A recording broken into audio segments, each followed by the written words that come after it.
pour ton frère ni pour ta soeur. Alors que quand je dis, est-ce qu'il y a un peuple vivant ce matin, je veux que tu pousses des cris de joie qui fait tomber la muraille de Jéricho. Je veux que tu acclames comme tu n'as jamais acclamé. Je veux que tu exprimes la joie que l'Éternel met tous les jours dans ta vie. Je veux que tu cries pour lui parce qu'il a renouvelé ton souffle de vie chaque matin, chaque seconde, chaque minute. Alléluia. Si tu es ici, ce n'est pas en vain. Il y en a d'autres qui ne se réveillent pas. Alléluia. Est-ce qu'il y a un peuple vivant ce matin? Je sais que tu peux dire Alléluia. Tout d'abord, je veux que tu dises à ton frère, sois béni. Alléluia. Sois béni ma soeur, sois béni mon frère. Va dire bonjour à ton frère, salue ta soeur, tu ne l'as pas vu dans la semaine, tu l'as pas peut-être pas dit bonjour, tu l'as peut-être...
De continuer à la Sainte Seine, je te demande d'adresser une seule parole à Dieu avant de continuer. Parce que les oreilles de Dieu sont attentives en ce lieu. Alors c'est pourquoi je t'invite à injecter certaines paroles dans ses oreilles. Dieu a créé les oreilles, ça veut dire qu'il entend. Ça veut dire qu'il écoute. Alors parce que ses oreilles sont attentives en ce lieu, je te demande de dire un seul mot ce matin.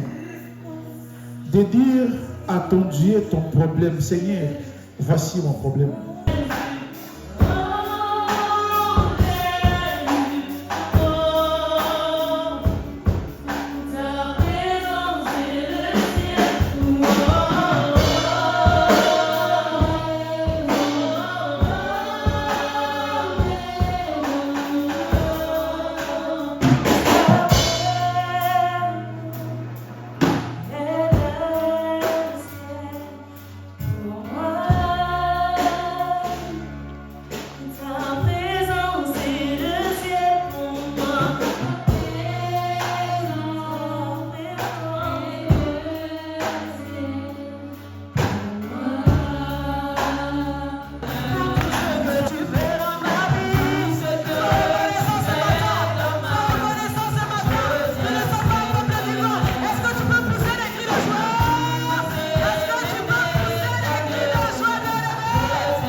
puisse parler, Seigneur, avec ton esprit. Et que ce que je vais dire, Père éternel, puisse toucher les cœurs d'une personne en ce lieu. Il est important de connaître Jésus sous tous ses aspects. Cette exhortation va montrer Jésus-Christ en tant que parole, en tant que lumière. Amen. Je lis la parole de l'Éternel avec respect. Jean 1, verset 1. Au commencement, la parole existait déjà. La parole était avec Dieu et la parole était Dieu. Verset 2. Elle était au commencement avec Dieu. Verset 3. Tout à fait, elle était faite par elle et rien de ce qui a été fait n'a été fait sans elle. Amen. Sous la forme de la parole, celle qui existait bien avant le monde et qui était là à la création du monde. Amen. On nous dit que la parole était avec Dieu et que la parole était Dieu. On retrouve ici la Trinité, le Père, le Fils et l'Esprit. Au commencement, Jésus était assis aux côtés du Père et il a lui aussi participé à la création du monde. Amen. Donc nous allons prendre le verset 4 et 5. Amen. La lumière brille dans les ténèbres et les ténèbres ne l'ont pas accueilli. Amen. Donc ici, on nous présente Jésus sous l'aspect de la lumière. Dieu a envoyé son Fils unique pour apporter la lumière dans un monde où il n'y avait qu'une obscurité. Amen. Jésus a apporté la vie, la vérité et la lumière dans un monde dominé par le péché. C'est-à-dire que dans un monde où les hommes ne faisaient que pécher, où ils étaient condamnés, Dieu a pris la décision d'envoyer son Fils sous la forme humaine, donc Jésus, afin de pouvoir sauver les personnes qui étaient dans l'obscurité. Amen. Jésus est venu comme une lumière qui éclaire un chemin. Le verset 5 nous dit que la lumière a lui dans les ténèbres, mais les ténèbres ne l'ont point reçu. Beaucoup ont vu la lumière de Christ, mais ne l'ont pas accepté. Amen. C'est comme aujourd'hui, beaucoup de personnes connaissent Christ, connaissent ce qu'il a fait, mais ne l'ont pas encore accepté. Amen. C'est ainsi que le verset qui nous exhorte à être la lumière du monde est en réalité un conseil de Dieu. C'est-à-dire que Dieu nous exhorte à être la lumière du monde, comme Jésus l'a été auparavant. Amen. Nous devons être la lumière du monde, car nous devons éclairer des personnes qui ne connaissent pas encore Jésus. Ça peut être par des exhortations, ça peut être par des messages que vous allez donner à des personnes qui ne le connaissent pas. Ça peut être aussi en parlant, tout simplement en parlant de Jésus à vos proches. Ou bien par des simples messages que vous allez envoyer, vous pouvez refléter la lumière. Amen. Certes, on nous dit souvent que le salut est individuel, mais la parole nous dit bien avant d'aimer son prochain. Amen. Le verset 6. Était Jean. Il vint comme témoin pour rendre témoignage à la lumière afin que tous croient par lui. Ici, on nous parle de Jean-Baptiste. Amen. Il a été envoyé par Dieu afin de pouvoir préparer la venue de Christ. Il a été envoyé par Dieu afin de pouvoir annoncer la venue de Christ. Amen.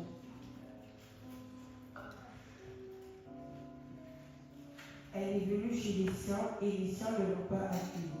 Mais à tous ceux qui l'ont acceptée, à ceux qui croient en son nom, elle a donné le droit de devenir enfant de Dieu. Jean, versets 11 et 12. Reconnaître la lumière de Christ, c'est aussi affirmer son identité d'enfant de Dieu.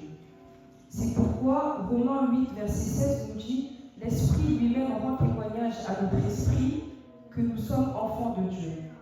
Cela veut dire que si tu reconnais Jésus, si tu reconnais la lumière de Jésus, l'Esprit de Dieu en toi confirme ton identité et tu es un véritable enfant de Dieu. Moïse a donné les lois, il a donné les 10 commandements. Tu ne tueras point, tu aimeras ton prochain. Mais Jésus, ce qu'il a apporté, c'est la grâce. Et c'est là où on voit toute la différence. Personne n'a jamais vu réellement Dieu, mais au travers de Jésus et ce qu'il a fait sur la terre, on sait qu'il se révèle pleinement en lui. Amen. Amen. Pour finir, j'aimerais dire à une personne que oui, Jésus a apporté la lumière sur terre, mais que toi aussi tu peux apporter cette lumière à ton prochain. Que toi aussi tu peux apporter cette lumière dans ta famille, dans tes amis ou même encore au travail, par une simple prière, un simple message d'encouragement que tu peux envoyer à une personne. J'aimerais juste que vous reteniez de cette exhortation que vous aussi vous êtes la lumière du monde. Je peux le faire différemment si vous voulez. Mes paroles créent nos réalités. Amen. La Bible dit dans Romains 10, verset 10, du cœur on croit à justice et de la bouche on confesse à salut. Amen. La foi commence à l'intérieur, mais c'est la parole qui active le salut. Amen. Croire, c'est semer, parler, c'est récolter. Amen. Amen. Vous voyez, la langue, c'est comme un arbre. Car la parole dit dans Proverbe 18, verset 21, je vous l'ai dit, la vie et la mort sont au pouvoir de la langue. Celui qui l'aime en mangera de ses fruits. Ta langue est une semence. Chaque jour, on plante, on sème. La vie ou la mort, la foi ou la peur, la bénédiction ou la malédiction. Amen. C'est toi qui as pouvoir sur tout cela. Ce que tu dis, tu le vis. Ce que tu vis, tu l'as dit. Amen.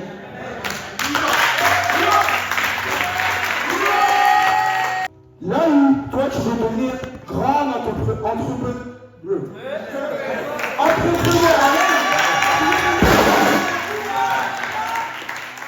C'est une question de saison. Tu veux devenir entrepreneur. Je te ferme la porte, mais tu ouvres la fenêtre pour que tu puisses apercevoir ce qui va te donner.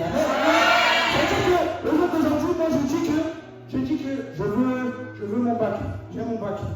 Je veux mon bac, mais je suis dans l'espérance d'avoir et non dans l'affirmation. Le jour d'aujourd'hui, je viens, je te vois, je te dis, j'ai mon bac. Tu crois que j'ai mon bac, or que je ne l'ai pas. Quand je l'aurai, tu seras comme si je l'avais toujours eu. Amen. La parole dit dans Romains 4, 17 qu'il faut appeler les choses qui ne sont pas comme si elles étaient. Amen.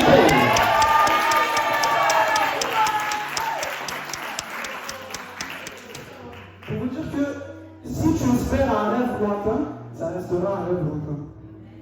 Parce que au jour d'aujourd'hui, ceux qui nous freinent le plus, c'est nous-mêmes. Les trois ennemis de l'homme, premièrement c'est la chair, après c'est les sorciers, ensuite c'est le diable. Pourquoi c'est la chair qui est du grec sars qui signifie sens? Ça c'est les porteurs, si je ne peux pas, moi je vous expliquerai. Ensuite il y a les sorciers. Un sorcier c'est un humain comme moi. C'est un humain comme moi, qui dépose une envie, qui dépose quelque chose. Le premier stage de la sorcellerie, c'est la jalousie. Un homme qui jalouse, c'est un sorcier, un grand sorcier. Moi, je fais du bien, je réussis, tu m'en veux. Toi, tu fais du bien, tu réussis, je t'en veux. Ça, c'est la sorcellerie. On est d'accord sur ça? Amen. Et donc, aujourd'hui, nous sommes là à nous. Si tu dis que tu es lié, si tu es lié aujourd'hui, c'est parce que tu penses que tu es lié. Amen. Parce que c'est nous-mêmes qui nous mettons des barrières, c'est nous-mêmes qui nous mettrons des freins. Et après, on est là à prier. Brise, Seigneur, brise. Seigneur, cache, Seigneur, cache. Mais c'est toi-même qui as mis, et c'est toi-même qui dis, Seigneur, brise. Tu peux être encore en prison, et tu peux être en prison dehors. Amen. Avec tout ça là, tout ce que Dieu nous donne, il nous dit qu'en acceptant le Seigneur Jésus-Christ comme Seigneur et Sauveur, il nous donne l'assurance du salut. L'assurance du salut. Toi, tu as le salut. Tu veux le salut, mais tu n'as pas l'assurance. Tu veux le salut, mais tu n'as pas l'assurance. Amen. Tu es là, j'espère. Continue à espérer. Continue à espérer. C'est ça. On te dit l'assurance. On n'a pas dit l'espérance. Parce qu'en fait, cette espérance-là doit devenir une foi affirmée. Je vis comme j'ai. Je mange comme j'ai. Pas dans l'espérance des choses. Parce que la foi n'est pas l'espérance, mais l'affirmation que les choses sont déjà accomplies. Amen. Moi, je vous laisse sur ça. Soyez bénis. Je vais prier pour vous pour que Dieu vous ouvre encore l'entendement à la compréhension de la parole. Je vais prier pour vous pour que Dieu vous ouvre les yeux et les oreilles spirituelles. Je vais prier pour vous pour que Dieu guide vos pas.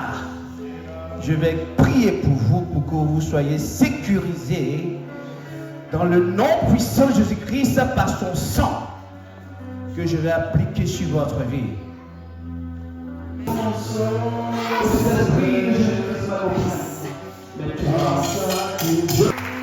À chaque instant.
Sans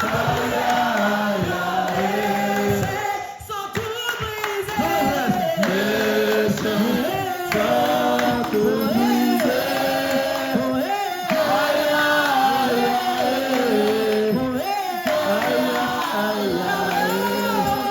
Fais son entrée.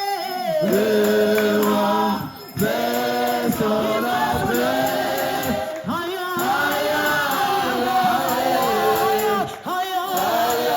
Puissance. Ce n'est pas. Dis très fort que ma parole a une puissance. Ma parole a une puissance. Ma parole a une puissance. Ma parole a une puissance. Ma parole a une puissance. Ma parole a une puissance. Serviteur Mary, tu es prêt?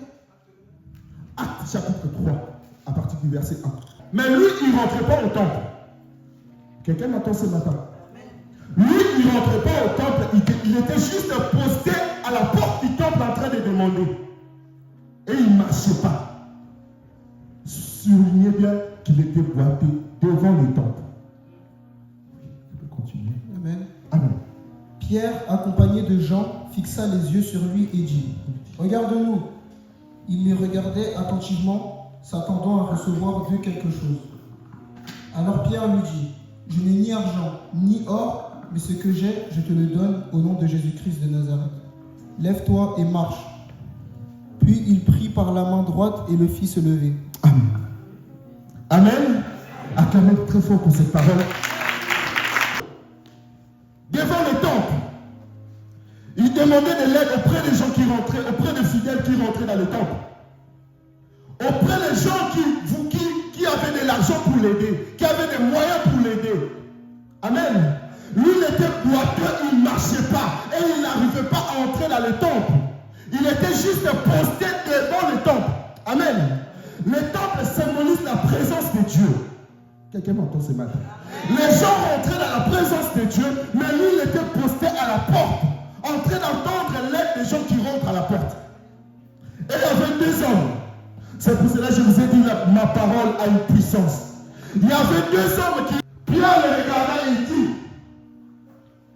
je n'ai rien à te donner, mais ce que j'ai, je te le donne. Regardez la contradiction. Ce que j'ai, je te le donne. Mais il n'a rien, il n'a ni or ni argent à te donner. Mes frères, ma soeur, en toi, il y a une puissance. Dieu, quand il t'a créé, il t'a mis dans ce monde. Il a mis en toi son esprit. Chacun de nous ici, lorsque tu acceptes Jésus comme ton Seigneur et ton Sauveur, il a son esprit qui entre en toi. Il a son esprit qui travaille en toi. Tu ne peux pas avoir de l'argent. Tu ne peux pas avoir de l'or. Mais ce que tu as est plus que l'or et l'argent. Lorsque tu vas parler aux gens malades, les gens malades seront guéris. Tu es devant le temple. Tu es devant le temple. Lorsqu'on est devant le temple, on observe les gens entrer et sortir. On observe les gens entrer et sortir. La plupart des enfants de Dieu, ils sont devant le temple, en train d'attendre l'aide auprès des pasteurs, en train d'attendre l'aide auprès des gens, en train d'attendre l'aide auprès des fidèles de l'église, en train d'attendre l'aide auprès de ses amis. Mais sachez une chose, lorsque tu rencontres l'Éternel, lorsque lui, il va faire ton entrée dans ta vie, il va te donner ce que ton cœur a besoin. Il va te donner ce que ton cœur a besoin. Ne vous sous-estimez pas. Pourquoi êtes-vous toujours devant la porte? Devant la porte, il y a des choses qui se passent dehors. Tu préfères distraire aux choses qui se passent dehors. Mais lorsque tu es dans la présence de Dieu, lorsque cet homme avait besoin, ce n'était pas de l'argent. Cet homme n'avait pas besoin de l'argent. Cet homme n'avait pas besoin de l'argent. Cet homme avait besoin de ce Dieu pour un bon temps. Vous n'avez pas compris. Vous n'avez pas compris. Cet homme n'avait pas besoin de l'argent. Il avait besoin de sa chérie pour rentrer au temple. Parce qu'au temple, il trouvera les trésors qu'il a besoin. Amen, vous êtes là?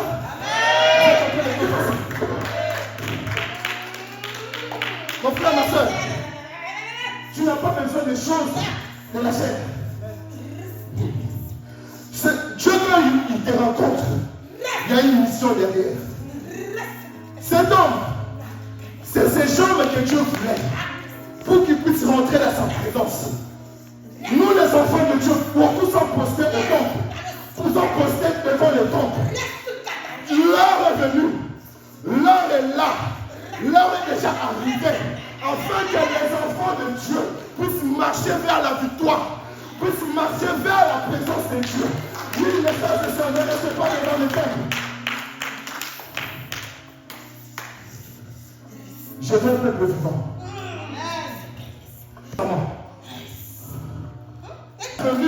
Quand tu parleras le nom du Christ de ce matin, que les ennemis de ta famille puissent aller. Au nom de Jésus.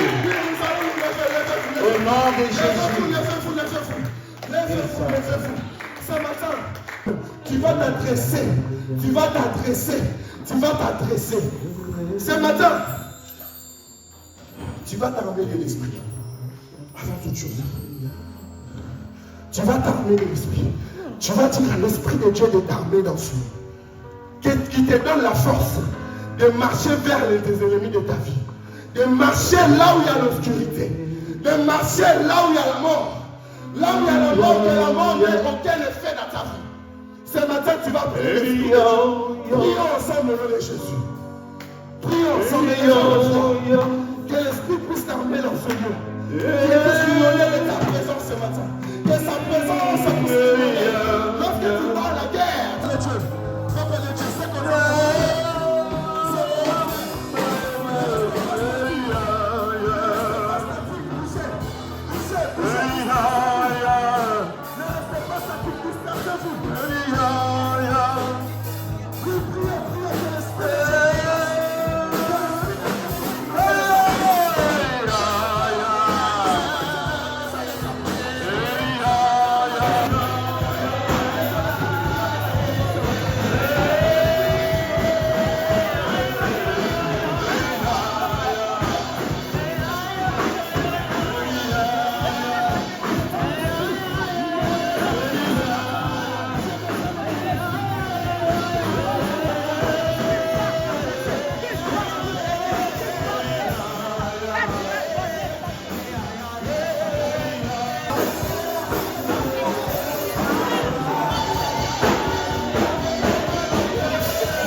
Refuse la maladie.